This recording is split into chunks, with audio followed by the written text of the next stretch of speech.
الله وبركاته. بسم الله الرحمن الرحيم. نحمده ونصلي على رسوله الكريم. اما بعد. جب گلستہ کو خوں کی ضرورت پڑی تو سب سے پہلے ہی گردن ہماری کٹی. آج کہتے ہیں ہم سے یہ اہل چمن، یہ چمن ہے ہمارا تمہارا نہیں. عزیزان گرامی اور اسٹیج پر رونق افروز قابل احترام اساتذہ کرام، آج کے اس جشن آزادی کے موقع پر مجھے جس موضوع پر بات کرنے کی ذمہ داری دی گئی ہے وہ ہے ہندوستان کی تحریک آزادی میں علماء اور مسلمانوں کا کردار. اور آج اس موضوع پر کچھ کہنے سننے کی ضرورت اس لیے پڑ رہی ہے کہ ملک کے مٹھی بھر فرقہ پرستوں نے اپنے ناپاک عزائم اور غیر مناسب رویوں سے ملک کے ماحول اور اس کی فضا کو برباد کر کے رکھ دیا ہے. اس وقت پورا ملک مذہبی منافرت کی آگ میں جل رہا ہے. آج پورے دیش میں مسلم دشمنی کا ایسا زہریلا ماحول بنا دیا گیا ہے کہ ایک سادہ ذہن کا عام انسان شبے میں پڑ جاتا ہے کہ کیا واقعی اس ملک کی تعمیر و ترقی میں مسلمانوں کا کوئی کردار نہیں ہے؟ کیا مسلمان اس دیش کے وفادار نہیں ہے؟ کیا انگریزوں کے چنگل سے بھارت کو آزاد کرانے میں ہندوستانی مسلمانوں نے قربانیاں نہیں دی؟ میرے دوستو، یہ بات سب جانتے ہیں کہ صرف آزادی ہی نہیں، ملک کی کوئی بھی تاریخ ہندوستانی مسلمانوں کے ذکر کے بغیر مکمل نہیں ہو سکتی. اس کے باوجود آج کل بڑے زور و شور کے ساتھ حکومتی اداروں اور فاشسٹ طاقتوں کی طرف سے مسلمانوں پر غداری وطن کا الزام لگایا جاتا ہے. اسلام کے خلاف تحریکیں چلائی جاتی ہے. جگہ جگہ مسلم طبقہ کو ظلم و ستم کا نشانہ بنایا جاتا ہے. عوام کے بیچ بے بنیاد اور من گھڑت باتیں پھیلا کر ان کے وجود کو ٹھیس پہنچایا جاتا ہے. گندی ذہنیت کے لوگ بار بار اپنی بے لگام زبان کے ذریعے مسلمانوں کو غیر ملکی ثابت کرنے کی کوشش کرتے رہتے ہیں. اور اب تنگِ نظری کے انتہا کو دیکھیے کہ آج کل اطراف ملک سے یہ آواز بھی اٹھائی جانے لگی ہے کہ آزادی ہند کی لڑائی صرف ہندوؤں نے لڑی ہے، اس لیے یہ ملک ہندو راشٹر ہے، یہاں مسلمانوں کے لیے کوئی جگہ نہیں ہے. میرے غیرت مند بھائیوں، میں پوچھنا چاہتا ہوں ان تعصب پرستوں سے کہ بتاؤ، جب بھارت کی سرزمین پر انگریزوں کا ناپاک سایہ پڑا اور جب ہندوستان کی مانگ کا سندور کھرچا جا رہا تھا یہاں کی خوبصورت عمارتوں کو مسمار کیا جا رہا تھا، بھولے بھالے باشند بگانے وطن کے گھر بار اجارے جا رہے تھے، عام لوگوں کے عزت و آبرو کو پیروں تلے روندا جا رہا تھا، تو وہ کون لوگ تھے جو اس ملک کی عزت بچانے کے لیے اپنا لہو بہا رہے تھے؟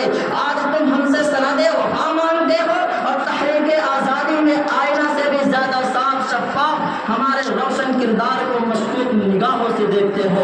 ذرا یاد کرو اپنے ماضی کو کہ جب ملک کے سارے لوگ انگریزوں کے غلامی میں جکڑے ہوئے تھے، کسی کو سانس لینے کی بھی مہلت نہیں تھی، کسی کو آزادانہ طور پر سانس لینے کی بھی مہلت نہیں تھی، عورتوں کی عزت و ناموس تک محفوظ نہیں تھے، معصوم بچے ذہنی اعتبار سے غلام بنائے جا رہے تھے.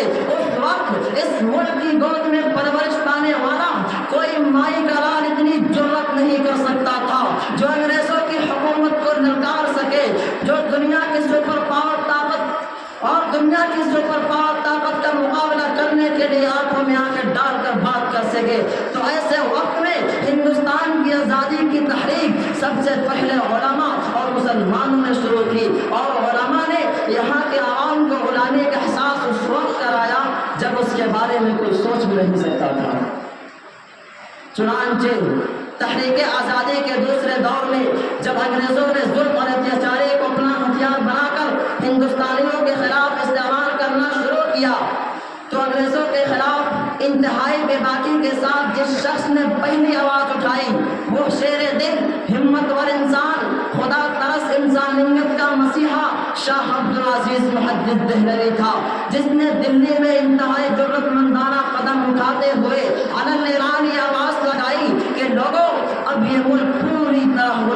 چکا ہے، لہٰذا اسے غلامی سے بچانے کے لیے انگریزوں کے خلاف جہاد کرو۔ شاہ عبدالعزیز کا فتویٰ انگریزوں کے لیے ایک خطرناک پیغام تھا۔ اس فتوے نے انگریزوں کے ہوش اڑا دیے، ان کا چین و سکون سب کچھ چھین لیا۔ اسی آواز کے سہارے ہندوستانی علماء، خاص طور سے علماء دیوبند اور مسلمان، سر پر کفن باندھ کر انگریزی سامراج کو ختم کرنے کے لیے میدان میں کود پڑے، اور سب نے مل کر 1857 میں انگریزوں سے باقاعدہ منظم طریقہ پر جنگ لڑی۔ اس جنگ میں قریب 2 لاکھ مسلمان شہید ہوئے، جن میں 51,000 علماء شامل تھے۔ صرف دہلی میں 500 علماء کو پھانسی کے پھندوں پر لٹکایا گیا، کسی کو زندہ جلا دیا گیا، کسی کو زہر دے دیا گیا۔ مولوی نما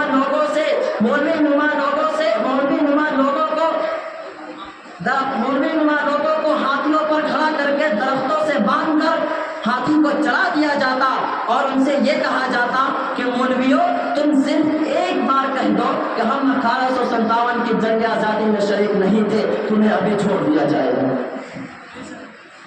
1864 کی ناکامی کے بعد انگریزوں نے انتقامی کارروائی میں بھارتی سرزمین پر جو خونی داستان لکھی، اسے سن کر روح کانپ جاتی ہے۔ اس کے بعد کی کہانی خود انگریز مورخ کی زبانی سنیے۔ مشہور انگریزی تاریخ داں مسٹر ٹاؤنسن لکھتا ہے کہ 1864 سے 1867 کے بیچ کے 3 سالوں میں مسلمانوں پر انگریزوں نے جتنے مظالم ڈھائے ہیں وہ بتانے کے قابل نہیں ہے۔ اس خونی داستان کو یوں سمجھیے کہ دلی کے چاندنی چوک سے لے کر پشاور کی جامع مسجد تک کوئی ایسا درخت نہیں تھا جس پر علماء کی گردنیں لٹکی ہوئی نہ ملی ہو۔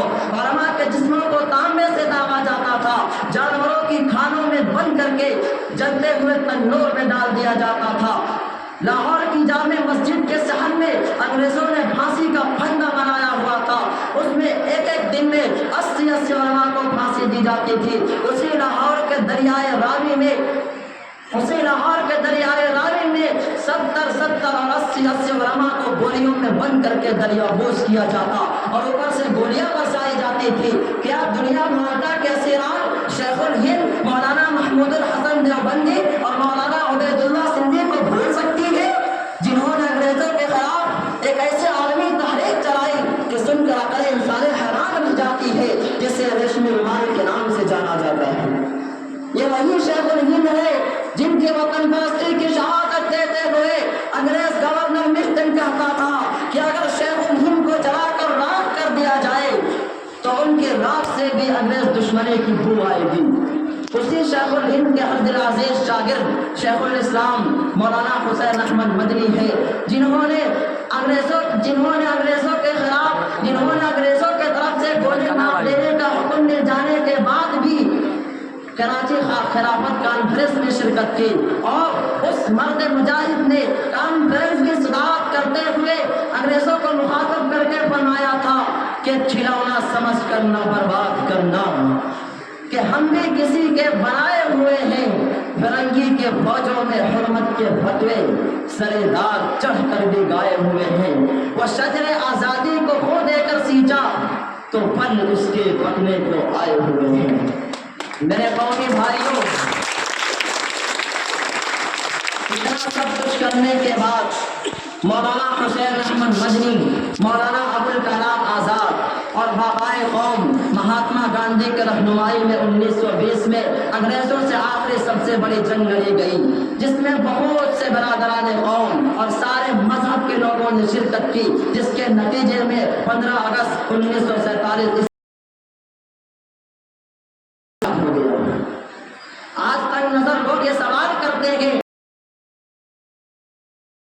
کا کیا کردار ہے۔ سنو، یہ جس کے پکے پکائے پھل سارا ہندوستان کھا رہا ہے۔ اس لیے اگر یہ کہا جائے کہ اس دیش کی سرزمین کو علماء اور مسلمانوں کے خون سے دھو کر پاک صاف کیا گیا ہے تو یہ غلط نہیں ہے۔ محترم سامعین، میں آخر میں ذات پات اور مذہب و ملت کی بنیاد پر آپس میں نفرت پھیلا کر ملک کو برباد کرنے والوں سے اتنا ہی کہوں گا کہ اپنے اجداد کو کبھی بدنام نہ ہونے دیں گے، کہ اپنے اجداد کو کبھی بدنام نہ ہونے علینا انک انت الوہاب